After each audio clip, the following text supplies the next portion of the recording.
Lenha, carvão, móveis, árvores de tronco grosso, de tronco fino. Na integração lavoura, pecuária e floresta, vamos ver como dividir o plantio de árvores seguindo o interesse econômico.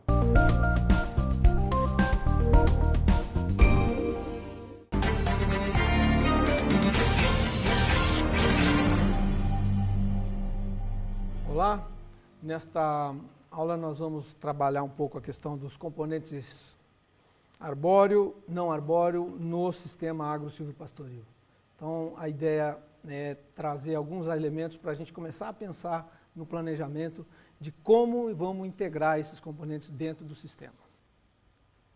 Ainda nesse aspecto, eu falei de definir o número de árvores, então agora começa aqui. Como que a gente define isso? Faixas simples ou múltiplas, que pode ser ajustada então com os seus interesses, com os interesses de produção. E aí, basicamente tem dois grupos de interesse por produto. Um grupo que é produção de maior volume de madeira fina em menor tempo, ou seja, eu quero madeira para palanque de cerca, ou para fazer carvão, ou para vender para lenha, ou porque eu tenho um negócio para madeira fina, ou porque eu preciso na propriedade. Então, eu tenho um negócio para isso. Então, eu quero produzir um volume maior num curto espaço de tempo, de madeira fina. E a outra, produção de madeira nobre, ou seja, de tora, serraria para laminado, faqueado, numa parte mais à frente no tempo, né? Se bem que você pode, inclusive, combinar as duas fases. Você pode ter as duas estratégias, se você planejar adequadamente. Você pode começar com a estratégia 1, cumprir grupo de interesse 1, e evoluir para o grupo de interesse 2. Né? Então, olha aqui, ó. Só para ilustrar planejamentos, porque isso aqui, no material que a gente vai deixar de material de apoio, tem materiais para planejar, tem uma planilha eletrônica para fazer essas continhas rápido, sem perder muito tempo. E para chegar nessas definições aqui, ó, de área usada pelas árvores, de número de árvores e de arranjos. Então, você consegue espaçar. Vocês vejam aqui, 2 espaçamentos, ou seja, 2 arranjos que usam a mesma quantidade de plantas, que ocupam a mesma área proporcional de solo, mas que são arranjados de forma diferente. Por conta disso, um deles vai ser necessário desbastar mais precoce do que o outro, embora tenha a mesma quantidade de árvore. Né? Um deles tem que ser desbastado mais cedo do que o outro. Então vocês vejam que essa simples decisão de como que eu vou arranjar vai me implicar em uma operação mais à frente que obrigatoriamente eu vou ter que fazer.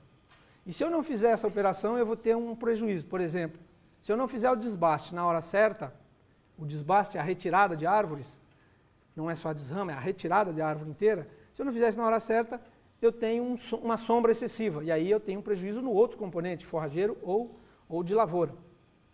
E aí se eu faço um desbaste, ou não faço, que é o caso, né? Se eu não faço um desbaste, eu tenho prejuízo.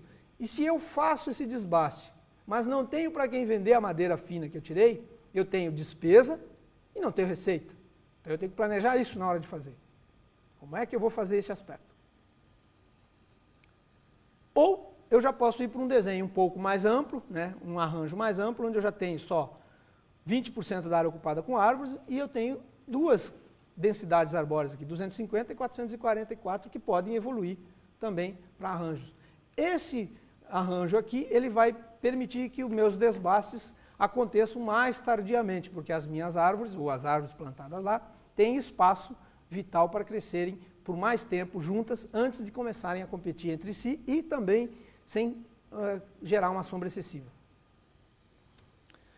Então aqui só para ilustrar, ó, uma tabela, faixa simples, dupla e tripla, começando com um arranjo, com um número de árvores, com uma área ocupada, e depois ela evolui mediante desbastes, que é a retirada de árvores, que nós vamos tratar disso especificamente na próxima aula.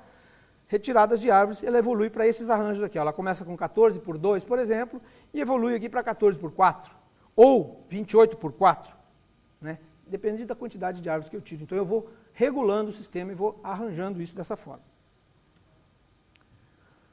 Um outro critério, uma outra consideração para ser feita é escolha das árvores, né?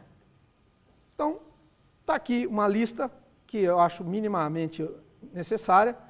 É importante que seja uma árvore que o mercado... Nós estamos falando de sistema de produção. Geralmente árvores a gente fica passional, árvore, árvore. Não, mas árvore aqui é árvore para ser colhida, é árvore para ser cortada. Então, árvore aqui é mais um produto no sistema de produção. Então, eu quero uma árvore que eu tenha mercado. Mercado atual ou mesmo mercado futuro. Eu posso optar por isso. Né?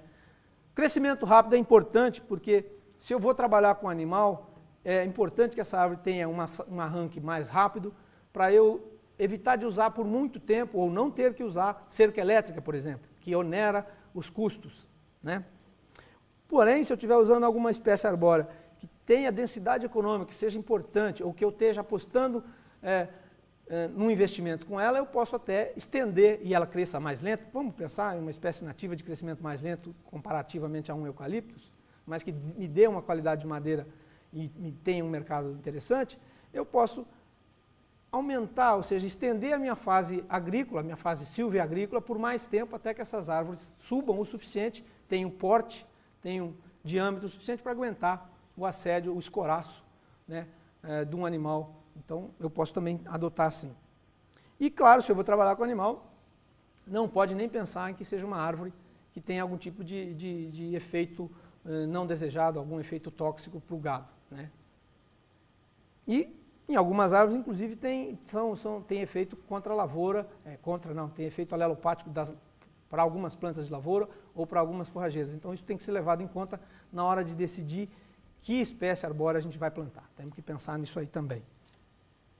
E aqui, para ilustrar como cresce a árvore, isso aqui é Mato Grosso do Sul, região de Ivinhema, isso é charaés com eucaliptos. E aquele menino deve ser o herdeiro dessa fazenda, porque para abraçar a árvore daquele jeito, ele deve estar muito contente, porque com 6 anos e meio a árvore tem mais de 40 centímetros de DAP. Né? Então é uma demonstração de uma árvore que cresce rápido nessas condições aqui. Né? Preparo da área, pode ir desde mecanizado, como nessa imagem mostra, mecanização total, de área total, aqui construção de renque, plantio com máquinas, como essa imagem ilustra aqui, plantio mecanizado ou até mesmo plantio manual. Aqui é um plantio mecanizado, vai uma máquina plantando aqui na frente e vai plantando. Isso tem diversos modelos, diversas formas e encaixa na realidade de cada projeto, se é um projeto de dimensões maiores ou menores, enfim, isso tem que ser tratado caso a caso, na medida do interessado. Né? Só para ilustrar num close mais de perto a imagem de um plantio mecanizado, em faixas duplas, né? Tem 2 faixas aqui, uma faixa de árvores aqui e outra aqui, né? Fazendo um plantio em faixa dupla de árvores. Pode-se usar desde ferramentas para um plantio manual, como essa aqui, um chucho de madeira, estão vendo aqui, que é feito bastante rudimentar, ou até algumas máquinas já manuais que plantam como essa, ou como essa aqui, ou essa outra que já tem até um dispositivo para bombear junto uma solução nutritiva, ou um gel, ou água, uma irrigação inicial. Então aí tem várias estratégias de ferramentas para fazer um plantio bem feito e adequado do sistema. Esse é um exemplo de uma máquina de plantar manual, né, que você planta, um operador treinado vai plantar de 800 a 1000 árvores, 1000 mudas por dia, sem se machucar, sem cansar e sem ter problema nas costas. Né? Ou pode usar um equipamento, aqui é um exemplo, tem outras formas, outras marcas, outros modelos, dimensões, mas esse basicamente isso que compõe uma máquina de plantar mudas de árvores, né? Como está mostrado nessa imagem aqui. Agora, o que a gente erra bastante, ou o que a gente vê de erro bastante, é na hora de escolher a muda. O pessoal nós não podemos negligenciar a qualidade da muda. Né? Então, temos que entender, temos que aprender o que é qualidade de muda para ir para o campo. A gente geralmente escolhe a melhor semente de forrageira, a melhor semente de lavoura, a melhor genética para a pecuária, para o rebanho. Não dá, na hora de plantar árvore, para pegar qualquer muda de árvore. Então tem que saber o que é uma muda passada, o que é uma muda fora de padrão, para ter realmente o alcance que se espera, o sucesso que se espera. Então isso é essencial e tem que aprender sobre isso. Tem que entender sobre qualidade de mudas e tem que procurar viveiros que sejam idôneos, bastante idôneos, que tenham registros nos órgãos, por exemplo, no Renasem, que tenha essas condições para atender, até para você se preservar de comprar gato por lebre, por exemplo. Né? Está plantando, então, isso aqui é um diagrama só para ilustrar os erros comuns de plantio, né, na hora de colocar a muda na posição lá no campo. Né. Essa é a forma adequada, com o torrão, o coleto da muda nivelado com o solo, e essas aqui são as formas equivocadas, enterrio demais, onde vai cozinhar o coleto da planta aqui, você tem morte muito grande aqui, aqui você tem problema de secar as raízes e também de queimar as raízes que deveriam estar protegidas, porque está exposta, e aqui um problema que vai te causar lá na frente, que é o sistema radicular, que vai se desenvolver com defeito, e essa árvore tende a acontecer tombamentos mais fáceis do que as outras. Então, isso aqui é fundamental na hora de treinar o pessoal do campo. Quer dizer, tem que treinar a mão de obra para fazer esse trabalho. Não dá simplesmente, não é uma árvore, não é uma muda de água, é planta de qualquer jeito. Não, é um investimento. E lembre que a gente está plantando menos de 1000 árvores por hectare em sistemas de integração, se bem que dá para plantar essa densidade, mas geralmente é menos. E temos que diminuir ao máximo a necessidade de replantio nesse sistema. Então, todo cuidado nessa operação é fundamental. Plantamos, etc. Essa é uma imagem que ilustra controle na fase inicial. Isso aqui é eucaliptus com 4 meses, a entrelinha totalmente limpa. Isso aqui é um excesso, mas a planta responde a isso. Isso aqui é um excesso, mas ela responde bem. Na fase inicial, depois vocês veem aqui as linhas aqui, linha tripla, aquela linha tripla, o espaço, a outra linha lá no fundo. Então, as plantas aos 13 meses, né? A diferença disso, de bem conduzida, de muda boa e de controle de mato competição bem feito. Que aí você pode usar mecânico, como aqui, pode usar químico, e aí, enfim, depende da estratégia e do investimento que se queira fazer. Uma outra estratégia usando uma enxada, né, de ambos os lados, enquanto a muda ainda é pequena e o trator consegue passar por sobre as mudas, então de ambos os lados, uma lâmina que vai raspando, né, e acumulando no meio, fazendo um monte aqui no meio. Isso, com o tempo, é complicado porque começa a ter problema no sistema radicular, e isso não vai muito longe, porque em poucos meses, às vezes em menos de 6 meses, essas mudas já não podem mais ter o trator caminhando por cima delas. Então, mas é uma prática usada principalmente no Mato Grosso do Sul, em áreas grandes, utilizada essa ferramenta no trator. E aqui, pecuária típica de pequeno produtor de leite, que o pasto já está formado e ele quer introduzir as árvores no rebanho. E ele não tem como tirar o gado da área e ele precisa introduzir as árvores. Então, ou na enxada, como vocês estão vendo aqui, ou um herbicida dessecante aqui. E as árvores são plantadas aqui, uma faixa de 1 metro para cada lado. Então, aqui é feito... Nesse caso aqui foram feitos sulco e aqui foram feitos covas, enxada e aqui dessecação. Mas pode ser muito bem operacionalizado com um sulcador aqui, dessecação, ou um sulcador enxada. Depende do tamanho da área e do recurso disponível para fazer isso. Mas não é limitante para baixa ou para pequena propriedade ou para nível tecnológico menor ou nível tecnológico maior. Não é limitante a tecnologia, o nível tecnológico, o plantio da árvore. Então, eu vou apresentar na próxima aula as estratégias para a gente conduzir essa árvore que sai dessa fase de muda para chegar à colheita da árvore, né? E agora, como um bônus, eu quero deixar uma ilustração, porque uma das macro hipóteses que orienta a integração lavoura-pecuária-floresta é a capacidade das árvores ou do sistema de recuperar áreas degradadas. Então, sem muita delonga, quase que em silêncio aqui, eu vou mostrar para vocês uma série de imagens curtinhas para ilustrar um trabalho que recuperou uma área que vocês viram na aula passada, uma área produtiva, onde foi colhida a madeira, mas que ela era desse jeito aqui, ó.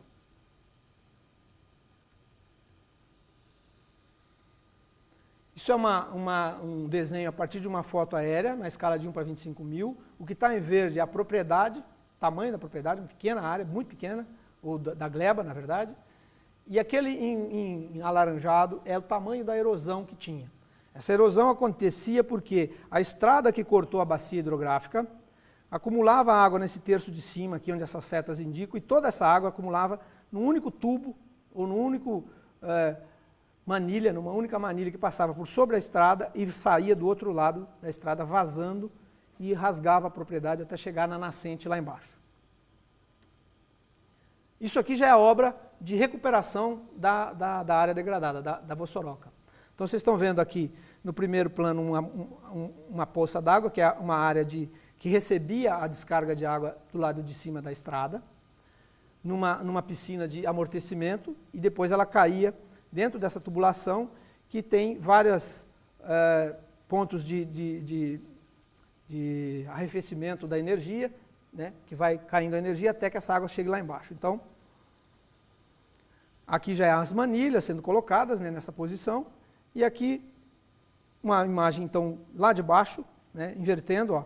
Então aqui está a estrada, lá em cima está a estrada, aqui tem duas pessoas, aqui tem um Fusca, da época do Fusca. Aqui está a estrada e aqui embaixo era onde o lençol freático já vertia na Vossoroca, já havia alcance do lençol freático, né?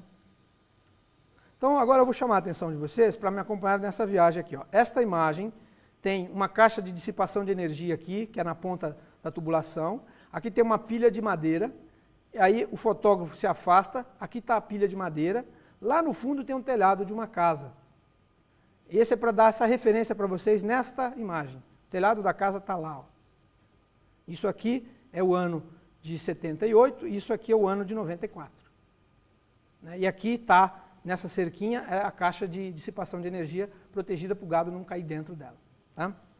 Então, de novo, uma visão aqui, você tem a caixa de dissipação de energia no passado, em 78, e 94 está aqui. Essas pessoas que estão aqui, elas estavam mais ou menos aqui assim. Então, de novo, a área de cima. Em 78, então, aqui a caixa, a primeira piscina que recebia a descarga que atravessava sobre a manilha na estrada, e depois escoava pelas manilhas aqui. E já em 94 de novo, então, aqui tem os tijolos aparentemente aparecendo aqui da caixa, e aqui a área. Então, essa área aqui está enterrada as manilhas aqui. Bom, então esta área aqui é 94, esta área aqui é 2002. Então, essa imagem aqui, ó, na direita aqui onde tem esse animal, é 2003, e aqui ainda é 2003, depois da colheita. Aqui vocês estão vendo um toco, onde foi colhido madeira no primeiro desbaste dessa área, que eu mostrei na área anterior, que era aquela área da colheita de madeira, onde tinha uma pessoa do lado da pilha de madeira. Então, uma área que se tornou produtiva, que era uma erosão enorme, uma Vossoroca enorme, e se tornou, nesse período, produtiva a ponto de ter uma capacidade de suporte 50% superior à média da região. Ela suportava, nesse momento da imagem aqui, 2,1 unidade animal, enquanto que a média das propriedades rurais pecuárias naquele município era de 1,5. Então, com isso, com essa imagem aqui, eu conto essa historinha da possibilidade, que é concreta, desses sistemas de uso da terra de recuperação de áreas degradadas, com trabalho, lógico. Bom, então, agradeço a sua atenção e obrigado. Até a próxima aula.